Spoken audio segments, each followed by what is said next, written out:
For years, solar technology was considered too expensive and inefficient. But if you've been paying attention, you'll know that solar, at long last, is having its moment. It's now the cheapest form of electricity generation almost everywhere on Earth. It has reached the stage where solar is inexpensive enough, reliable enough, and easy to install and maintain that individuals can do it on their own without a lot of support. We're now at a crucial point in the technology's development, and that's giving people hope that solar energy may have passed a positive tipping point. This past summer, for the first time ever, it became the European Union's main source of electricity, and other parts of the world, Pakistan, Nigeria, and most famously China, are also in the midst of a solar boom of unbelievable speed and scale. According to the International Energy Agency, solar and wind power are expected to meet half of the world's demand for electricity by 2030. Solar could help us avoid the worst of the climate crisis while also transforming the world socially, politically, and economically. But where does Canada fit into all this? Well, that's complicated. For a variety of reasons, we haven't embraced solar with the same fervor as the rest of the world, and some experts worry we're at serious risk of falling behind.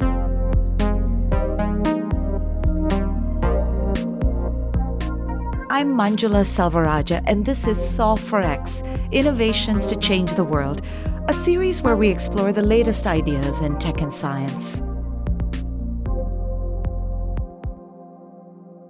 To make sense of this massive energy shift, I reached out to two experts in the solar field. Sarah Hastings-Simon is a professor at the University of Calgary, where she studies energy transitions at the intersection of policy, business, and technology. She's also the co-host of the podcast Energy versus Climate. Mike Andrade is the CEO of Morgan Solar, a Toronto company that specializes in solar energy solutions. As a former executive at IBM and Celestica, he's seen firsthand the disruptive power of new technologies and has been anticipating solar's rise for years now. I asked them both how excited they are about this moment. Sarah, I'll start with you. Sure. So I think it's really exciting in terms of the scale of the impact solar is starting to have. We're talking about going from just back in 2012 when you basically, at the global scale, solar's contribution to the electricity generation rounded down to zero. And now in 2024, we're looking at something like 7% of global production. So it's really started to, as you said, kind of reach this point where it's becoming really impactful. But in some sense, it's really just a continuation of a trend that has been going on for, it's fair to say, even decades, as the cost of solar comes down and the amount of solar being installed continues to grow exponentially. I think from the outside can feel like, wow, that came out of nowhere, what happened? Mm-hmm. But I would argue that it's simultaneously very, very exciting and also very expected if you have been watching what's been going on in this space. Mike?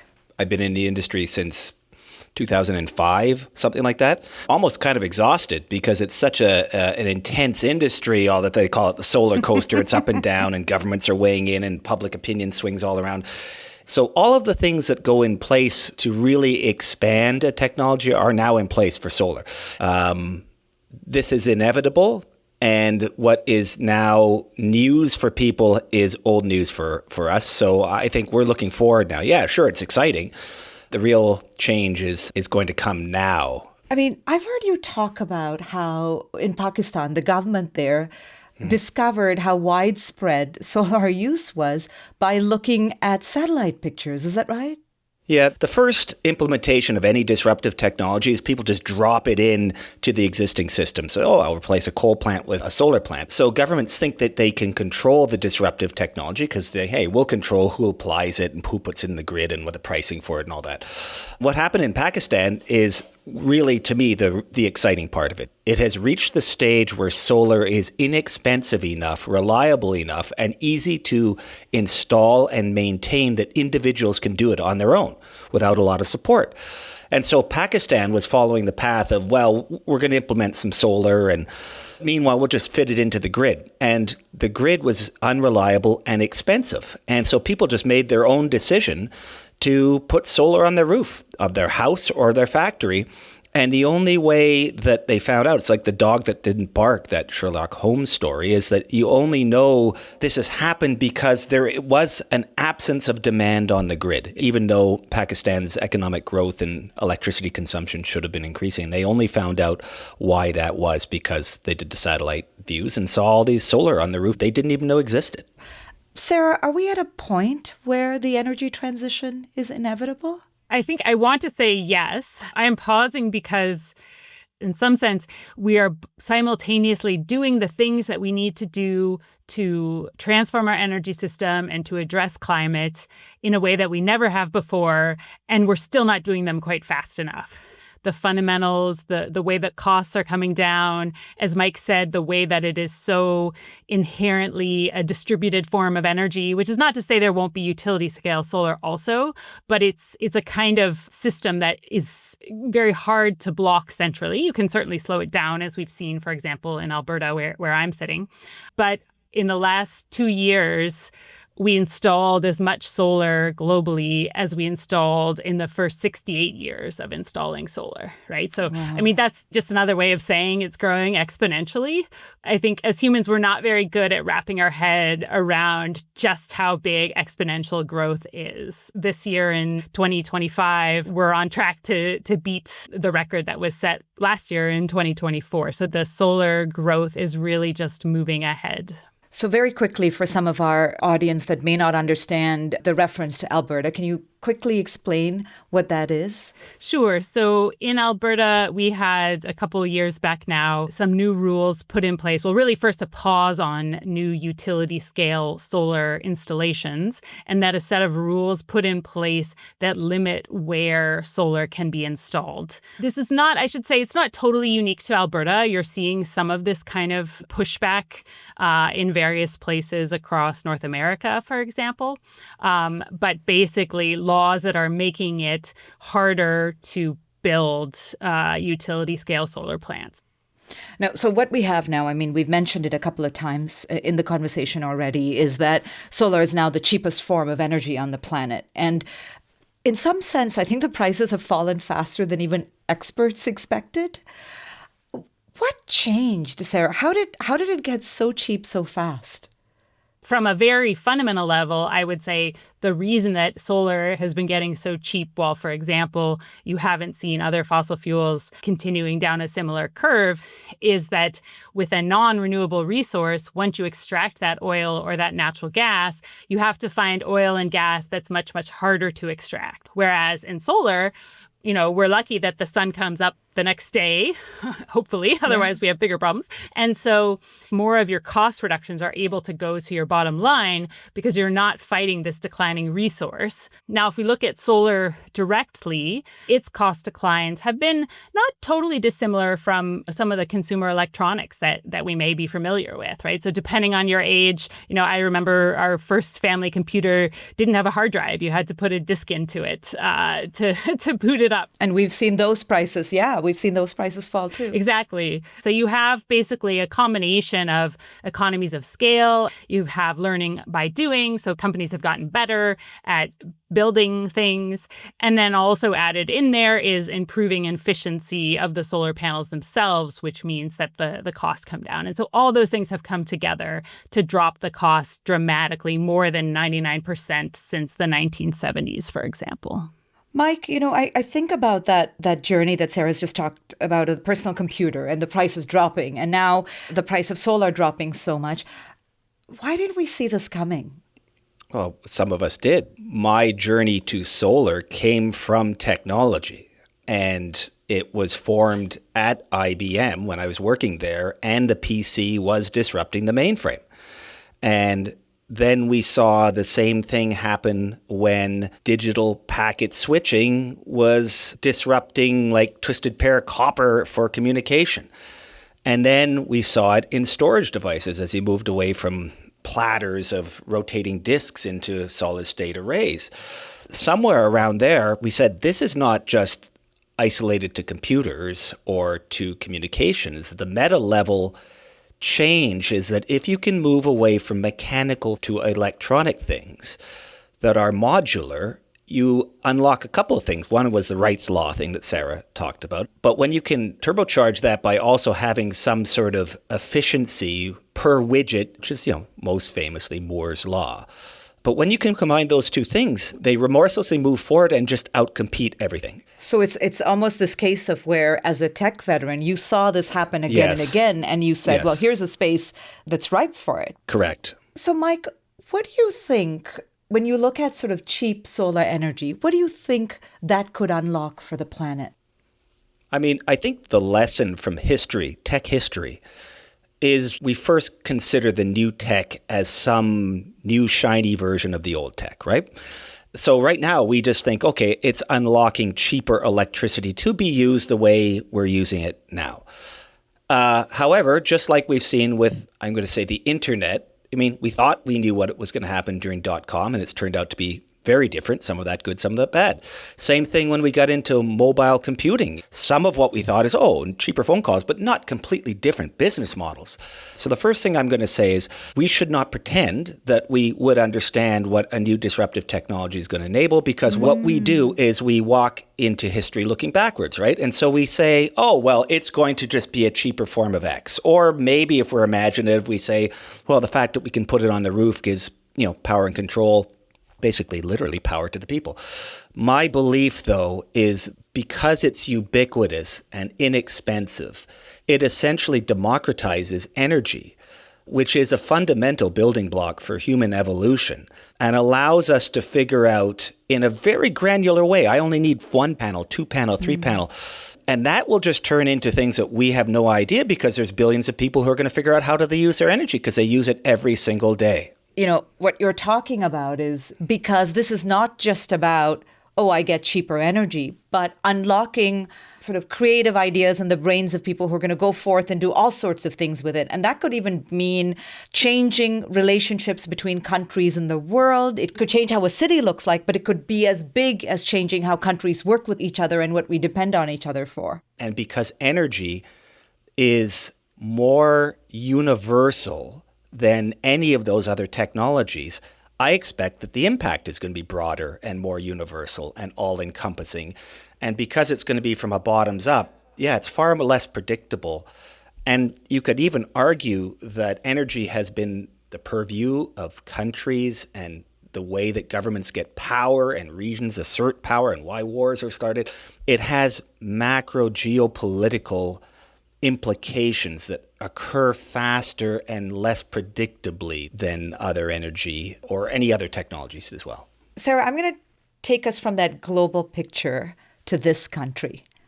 Where does Canada stand in all of this? So I definitely agree with Mike. I think the geopolitical piece really can't be understated. A very large part of our geopolitics is shaped around where energy comes from and how it moves around. And so Canada, as a major exporter of energy, is going to be very impacted. I think sometimes when people think about transition or want to talk about these reshaping, they sort of argue that it doesn't, it's not until we're using 100% solar power, which, is not going to happen, right? Solar is going to be dominant, but it doesn't mean that it's going to be the only source of energy. And then they use that to try to say, things will just be the same as they always were. But there's actually so many dynamics that come up, even when you just start to change from, a world that has been for a century and more using increasing amounts of oil and gas to one that is no longer increasing. Even before you get to the decline, even when you just get to stagnation, you're already really introducing big shocks into this kind of global economic system that will reverberate backwards into Canada. So let me pick an example to make this a little bit more real and less kind of pie in the sky. Mm-hmm. One of the countries that is, or really I should say the country that is moving the fastest on solar and on electrification of their economy is China. It's not an overstatement to say that a big part of China's interest here, some of it is in climate. And of course, one of the things that I hope that solar will do is allow us to limit the really devastating impacts of climate change that we're already starting to see, that, to limit us to a 1.5 or 2 degree C world, ideally.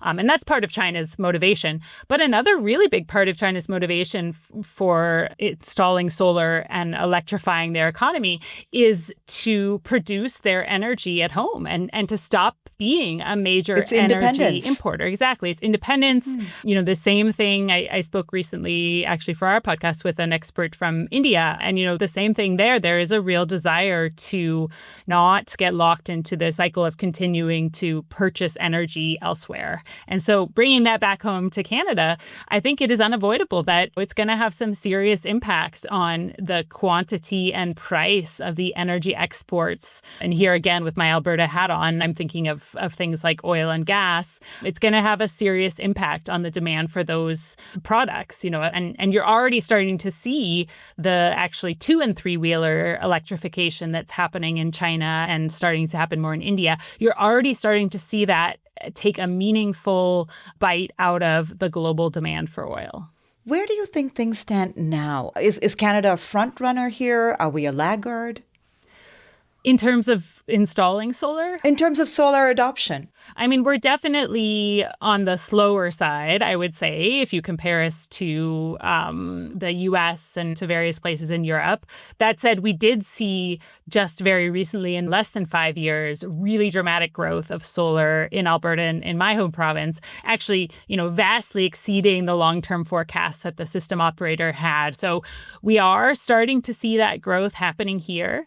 In terms of the percentage of energy that's coming from solar in a given country, I think we're going to end up at a lower level in Canada than elsewhere. And that's a combination of a couple of things. We are a northern country. And we also, of course, have a very significant hydro capacity as well, too. So when you're looking at kind of where we started with our electricity mix, it is different than other places. Again, I don't want to, I want to make sure that I'm clear. And this is where these energy things, I think, are often talked about in this black and white way, like, oh, we're in the north, so solar doesn't work, or it doesn't make sense, or it's useless, which is completely not the case. And I think we are going to see more solar being built here.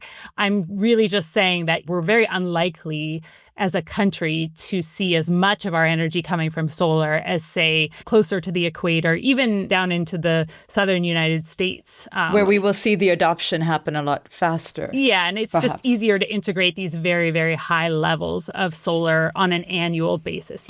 Mike, I feel like you're itching to get a word in here. We're not even in the conversation when it comes to solar. I can't stress enough how far behind we are. Places like the Netherlands, which have 6 times the amount of solar installed. Actually, today, they installed more solar in a year than we've installed ever. Now, last time I checked, they're a very small country that's pretty windy, pretty cloudy, pretty rainy. Not much space. So it's more important to me to hear the reasons why people think that solar wouldn't work. And it usually comes down to, well, we're pretty far north, or we don't have a lot of sun. Or I've heard ridiculously, we don't have enough space around Toronto. But then you look at something like the Netherlands and you see what they've done. And then you say, okay, well, those can't be true because the Netherlands have done that. Okay, well, let's move on to maybe Germany. They have like 20 times the amount of solar that we have, and less insolation than most of where Canadians live. As well, insolation is the amount of solar energy. I guess I just think we are having a non-factual emotional response based on the fact that we have an incumbency model around our hydroelectric and oil and gas that has captured the thinking about what energy is and how it could work and all that. And I doesn't even compute for me. I wonder, is this about identity? Does solar challenge our identity as an energy producer? The more successful the incumbent is and the longer they've been successful, the more resistance and inertia exists. And Canada has tremendous inertia on hydroelectricity, our electricity grid, nuclear power, oil and gas. There's massive incumbency and massive inertia and historical success. There's the old saying, science advances one funeral at a time. I actually do not think that people will change their mind. I just think they have to be replaced because they're outcompeted. And that's what I saw always, is that it started off with IBM, where they went through a near-death experience. They were the best company for decades and almost died because they got the PC transfer. Yeah. Even though they were the major proponent of PCs. And we know all the story about Kodak, right? About they invented the digital camera and it got blown away. So my point being is that same success, inertia, and experience blinds you to the new, blinds you to what is possible. Almost by definition, the stronger and more successful you have been and the longer you have been in that form, the more likely you're going to get the transition wrong. The slower you will be to climb onto the revolution. And you're seeing that in Canada.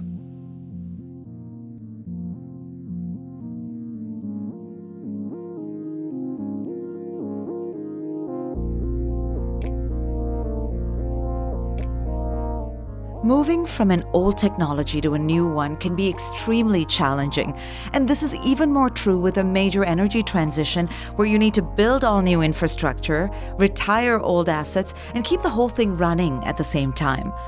Sarah and others even have a name for this. They call it the messy middle. Take Canada, for example. From an electricity point of view, Canada is like 14 different countries, each with their own regulatory regime.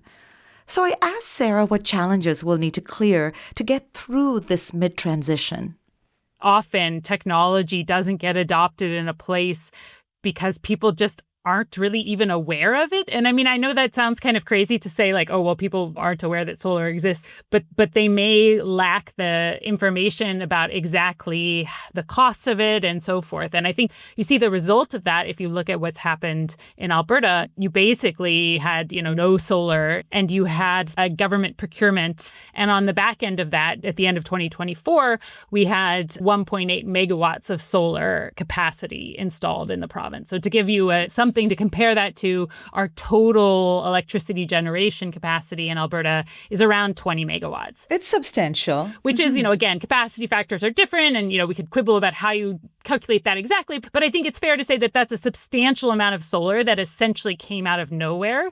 One of the drivers for that was really this government procurement that helped make private companies aware that this could be done. So how do you replicate that elsewhere? It's hard to do the private company piece because the structure of the utility market, the way this is run, is very different across. But you do need, I think, top-down guidance and pressure on the utilities from the elected officials who can understand this. It would be beneficial for the people of Canada to build out our solar production capacity. We can get more cheap power relatively easily. As Mike said, people are arguing about whether there's space for solar in European countries, and they're somehow, finding it there. And yet people are arguing about whether there's space for solar in one of the largest countries in the world, right? I mean, what do we have in Canada if not space? Which is not to say we don't need to be thoughtful about where we put it and all these things, but it is a very solvable problem. It would be very beneficial for the people of Canada and for companies in Canada to be producing more low-cost power from the solar resource that we have available.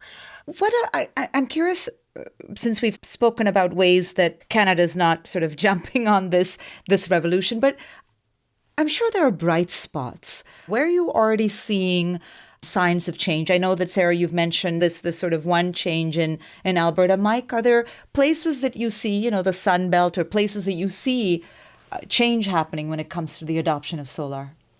Not really in Canada. No, I don't. I don't see. In fact, I would argue that it's certainly gone backwards in Alberta, which was a bright spot. We established a very large solar facility there with some innovative new technology, and then that's all stopped. And in Ontario, I mean, it's better than it was 5 years ago, but that's damned by faint praise. I mean, they shut down solar and EVs and batteries, and so no, I actually don't see a lot of bright spots in Canada, and I view whatever progress is occurring needs to be viewed against the pace of what's happening elsewhere in the world. We're falling farther and farther behind, if anything. Yeah, I mean, it's sort of a glass half full, glass half empty compared with pre-2020 when we had no utility scale solar essentially in Canada. It's certainly looking a lot brighter. Like Mike said, we've taken some serious steps backwards. But I think that the challenges that Canada is facing with the US has, to some extent, I'm optimistic at least, opened up a little bit more of a willingness to how we might better integrate our provinces and around interprovincial transmission lines and things like that. Otherwise, I would say the brightest spot to me is the fact that while we may be falling behind in Canada, at least the rest of the world is continuing to install solar and continuing to bring the costs of solar down so that, when we're ready to jump on this opportunity, we will benefit from that. And so the policies that we're talking about being needed are not massive subsidies, right? It's really about removing the barriers that are in place that are keeping solar from being constructed. And so if I'm trying to be my optimistic self, the challenge continues to get easier as the cost of solar comes down. You're talking about this pressure from sort of other countries jumping on the bandwagon, right? I think that some people will make the energy transition here because of necessity. I mean, I think of Old Crow, Yukon. We spoke to the chief of that community, Chief Tija Tram, on this podcast. And his community had made the transition because they weren't connected to the grid. I wonder, what does it mean that you have some communities that are going all in on solar? Meanwhile, what you're also seeing is politicians, policymakers stall on integrating renewables. Mike? Pakistan. That's the same story there. It's Texas. Texas is passing ridiculously draconian anti-solar wind and battery law. And look what's happening. They're installing more solar and batteries than anywhere else. So I think all it says is that it's power to the people. People can make decisions that make sense to them, and you can try and block it centrally as much as you possibly can, but that people make the call. And it's just like, Africa, which didn't have the phone infrastructure we had or computing infrastructure. I mean, they just leapfrogged and they went right to mobile phones. They never had wireline telephony. And they are growing extremely fast in solar. So basically, the people in the north who unfortunately don't have grid access, their choices are diesel gen sets or not a lot of power. And so they're making the call that's right for them. And that's what solar and batteries allow you to do. And I feel the government in Canada, I think you could argue, is captured by our oil and gas sector and probably our utilities, and thinks of energy policy as industrial policy. They just announced today that, we're going to spend $3 billion or something on small modular reactors. And the rationale is, that's going to create X, Y, Z jobs. Yeah, maybe. But, what jobs is it going to kill because it's going to give us power in 10 years, maybe at more expensive rates? And so, unfortunately, every portion of Canada has their pet energy technology that they view as the industrial policy to power themselves. And Alberta has its, and Ontario's is nuclear and natural gas. And so that's the difference to me, is that people are making decisions that are energy decisions that match what they need to do because of their circumstances. Now, you've mentioned Texas, so I'm going to talk about the U.S. here for just a minute. Do you think we could stand to benefit from investment flowing north following some of the things Trump is doing south of the border? Whenever there is uncertainty introduced into a region, like is happening in the U.S. now, that makes making investments harder. In theory, I think there is some opportunities, but we are a little bit cutting off our own nose, at least in the case of Alberta, where you had new regulation introduced that created a lot of uncertainty. So at a time when you might have seen more projects coming in because of people looking for places to make those investments, the regulations that were not just not supportive, but also trying to actively block projects from moving forward made that more challenging. I think you see similarly, you don't have other governments. I mean, I talked a lot about Alberta because that's where I sit. Of course, there's Saskatchewan as well, which also has a really excellent solar resource and really just hasn't prioritized building that out. And I think we haven't talked about it a lot, but I think that climate has a big role in this as well, too, right? So, solar is increasingly competitive, and it's not that you have to necessarily spend more to build solar, but many of the European countries that Mike mentioned have built solar and are building out their renewable energy to achieve climate goals. And that creates that top-down pressure from politicians, and we don't have that today in Canada. It's interesting that you've mentioned that because you're right. Throughout this conversation, we're talking about price being the driver, but there is climate and climate goals that Canada has established. I mean, Mike, I know that I'm pushing you on potential, right? On the potential here in Canada, but do you think there's some potential there? I got into solar back in the day because I did think that climate change is is the challenge for our time. And, my dad was a World War II Spitfire pilot. That generation stepped up to the challenge at their time. And so to me, as a manufacturing person in technology, my mission that I was going to step up to was using technology and the forces that I knew there and manufacturing skills that I had, because I'm not a politician. I'm not Greta Thunberg or anything. And so that was where, so yeah, I stepped into it because of the need initially for climate change. And then I was not surprised, but I had younger kids. They're in their 20s and 30s now, and it was important to them. And the people who came out of the woodwork to work on the group, they said, look, I'm an engineer, but if I can do something that will help with climate change, that's important to me. That really motivated me. So let's first of all say, yes, my experience has been that only gets you so far. And you've got to have a better product that's less expensive and easier to use. And that's where I've spent all my time. So am I hopeful? I mean, I've been in the industry for 20 years. I guess and you're still in it. Yeah, yeah, I'm foolishly hopeful. It's like, but my hope all comes from outside of Canada, I guess, and unfortunately, that's where our sales go. And, we created in Ontario and we created in Alberta some real capability in solar. I set up, it was the largest solar manufacturing and inverter manufacturing plant in Canada back in 2010 or so. And it was world class.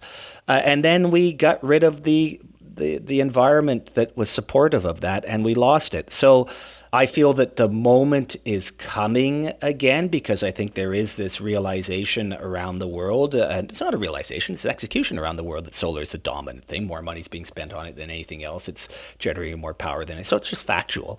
And I feel that that is raising awareness. We're having this conversation partially because of that. But I'm certainly not taking a victory lap around the excitement that's happening elsewhere, right? I'm saying in my backyard, I got into this in Canada and worked at Morgan Solar as an example and invested in Morgan Solar because frankly, it was the only game in town.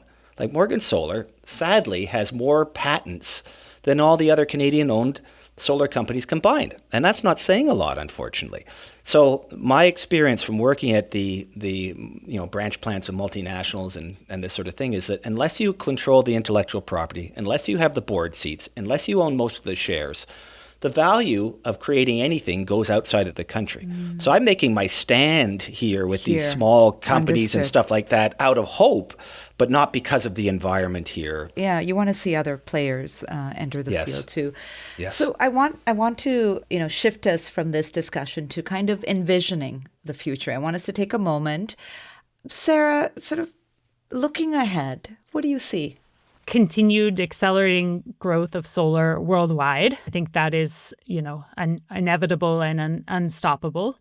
Underneath that hood, I see, variations of that from country to country and even from subnational, province to province, depending on the willingness of policymakers to step up and say, yes, this makes sense, and we're going to remove the barriers that are preventing solar from growing.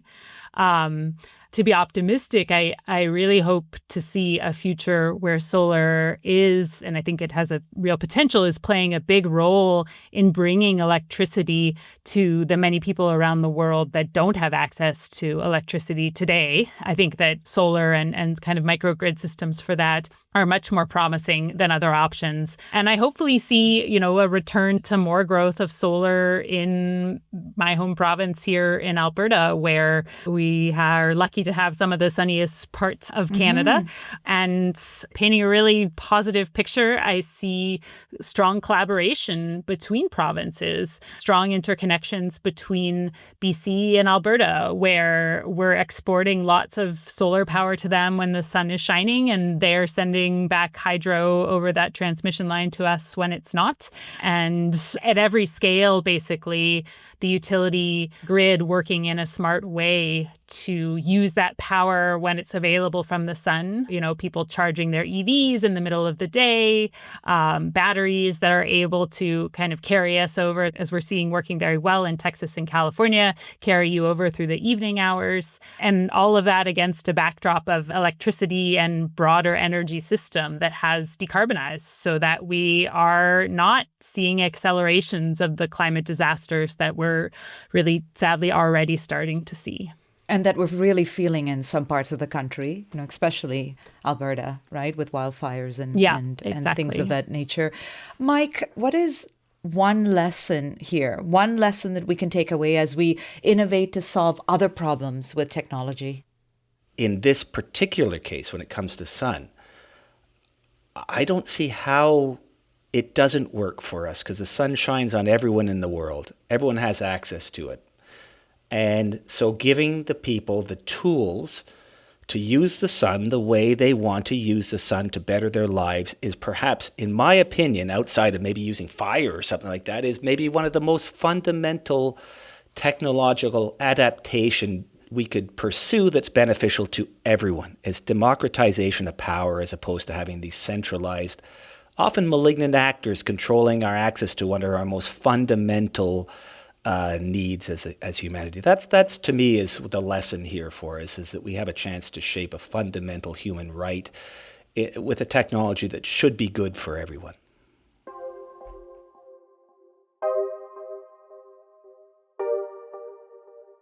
This is a huge conversation, and we wanted to bring in a few more voices. My producer Ellen reached out to some other experts in Canada to see what questions they had for our guests.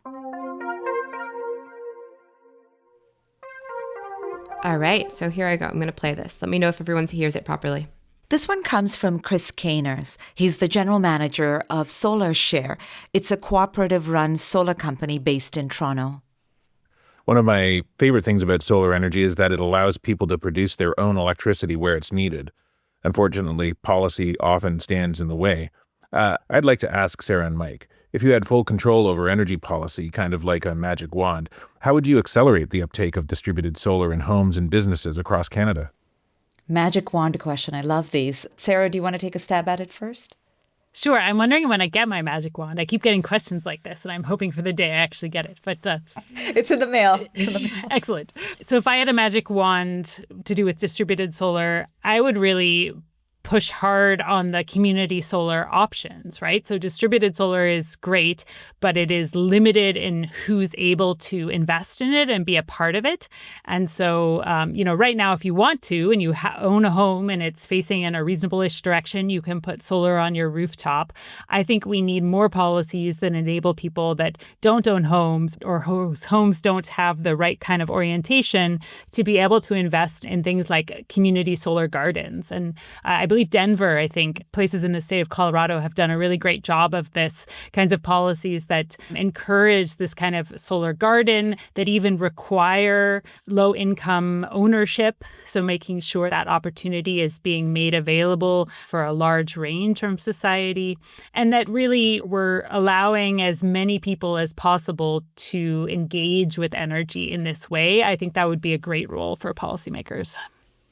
My first kind of flip answer, having just gone through the installation of a battery on my house, is just stop making it hard. Because my opinion and my experience is that the systems are set up to stop you from doing it. And if they just made it a neutral playing field, it would happen. Now, if you want it to happen faster, the next thing is let the price signals go through the market. And our utility sector does a terrible job of really giving people information by which how they could consume electricity and things like that, how much it's actually costing them, et cetera, et cetera. So that would be my second thing, is really let the market work. They don't want to do that because it will the cost will be really high right now. The third piece is along what Sarah says. I think it's an anachronism to think of solar as some sort of isolated thing. I do think that it's distributed energy, storage, and also use. And so virtual power plants, distributed energy resources, community solar, you can call it what you will, but the combination of self-generation, self-storage, use reduction, that's very, very powerful. Next up, we have Deb Chatra. She's an engineering professor at Olin College outside of Boston, and she's the author of the book, How Infrastructure Works. I actually spoke with her. We had a fascinating conversation on this podcast. Here's her question.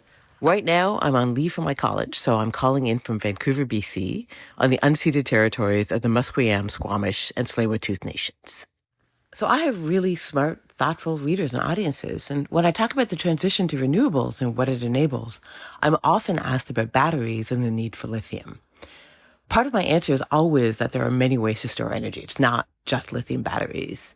What do you see happening in this space? And how can we avoid recapitulating the geopolitics and the environmental cost of fossil fuels only with lithium and other minerals?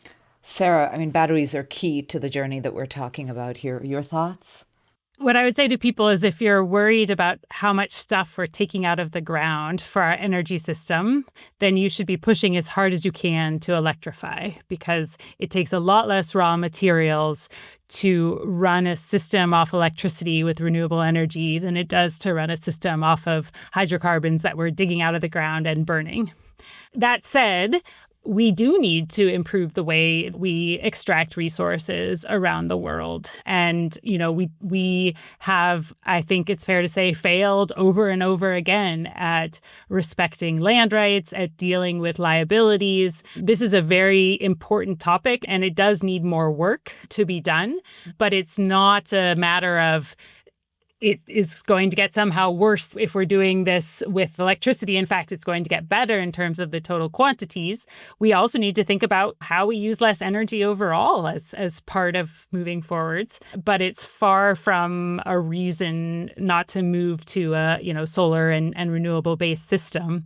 The other thing that I'll say is, if people are worried about what happens to these solar panels and batteries after their life cycles is over, they're going to be in for a shock when they learn what happens to the oil when you finish using it to drive in your car. So real concerns, but we can address them. And then let's go from Deb in Vancouver to Tom in Toronto. Tom Timmins is the leader of the energy practice at the law firm Gowling WLG Canada in Toronto. Go ahead, Alan. Quick question for both of your panelists. Given that most solar panel manufacturing occurs in Asia these days, where do you see the opportunity for Canadian companies to scale or to find either technological or implementation advantage, and really to look for competitive advantage that can be exported to global markets? Funny you should ask, because that's exactly what we're doing. So our view is you can't fight the Chinese juggernaut, and so you've got to use them intelligently. So our judo move is the fact that solar panels now have gotten to the point where on a per square meter basis, they're cheaper than generally plywood and other building materials. And so if you can use clever design, you can create products for buildings that are less expensive than traditional, like blinds and slats and things like that. And so they have value add and they have export potential, and they use the existing manufacturing footprint in other parts of the world, but that's a feature, not a bug for it. I think if we are to say that we're going to base our economy on only doing things that we manufacture in this country, I'm sorry to tell you, we don't do a lot. Every single thing that we're talking on here has manufacturing somewhere else or parts of it somewhere else. I hope we learned that in COVID. So I don't use it as, I don't believe that it's, oh my God, solar panels are the only thing that's manufactured in China, so therefore we shouldn't use them. No, you just have to intelligently use the existing manufacturing capacity and what other people do well, and then add what you do well to it to create a product that has attractiveness. And that's literally what we're doing.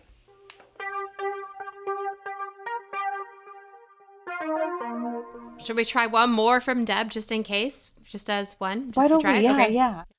So one of the great virtues of solar energy is that it can be distributed so that unlike, the big hydroelectricity dams or thermal generation, it's not intrinsically at this large scale. But that means that households that can afford it can build out their own systems. They can benefit from the economics. But that can easily leave households and communities that can't afford it behind. So how best can we foster equitable and universal provision with solar energy? I'm going to sound like a broken record, but I think policy has a key role to play here. And there's a really great example from Alberta when there was government procurement for renewables. There were 2 rounds that were run at the same time, and one required a certain level of Indigenous project ownership. And in the end, to make a long story short, the cost for the renewable projects out of these 2 rounds was essentially identical. And yet there was no Indigenous project ownership in the round that didn't require it. So essentially, governments have amazing tools at hand where they can require outcomes and shape outcomes in ways that really make a difference, particularly for inclusion, without necessarily having to spend any more money. And so that's something that I think is often not talked about, or it's thought that, we should avoid government regulation at all costs because it's heavy-handed and it's going to be costly.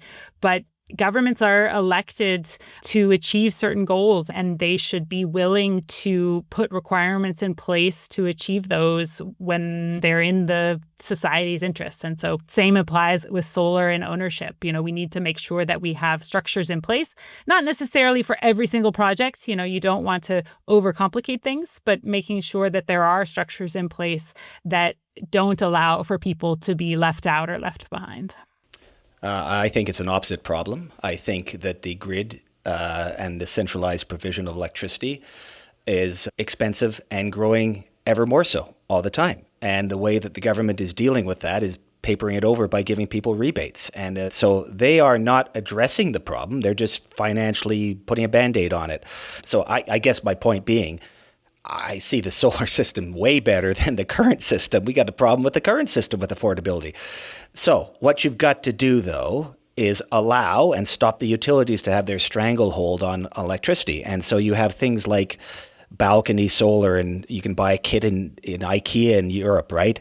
And even if you don't own your property, you can power a fair chunk of your apartment off of solar that you own that's inexpensive. So I flip it on its head.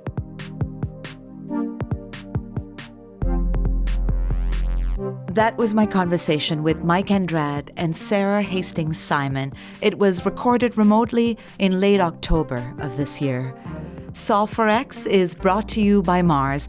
This episode was produced by Ellen Payne-Smith and written by Jason McBride. Lara Torvey, Sana McBool, and Sarah Liss are the associate producers.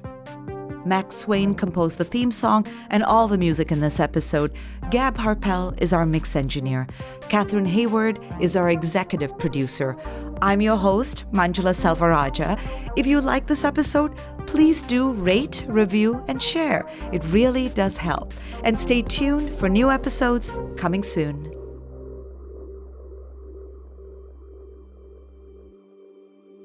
Solve for X is brought to you by Mars, North America's largest urban innovation hub and a registered charity. Mars supports startups and accelerates the adoption of high-impact solutions to some of the world's biggest challenges.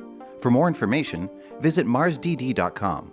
And we want to hear from you. Drop us a line to share your ideas, questions, and feedback. What innovations are you curious about? Email us at media@marsdd.com.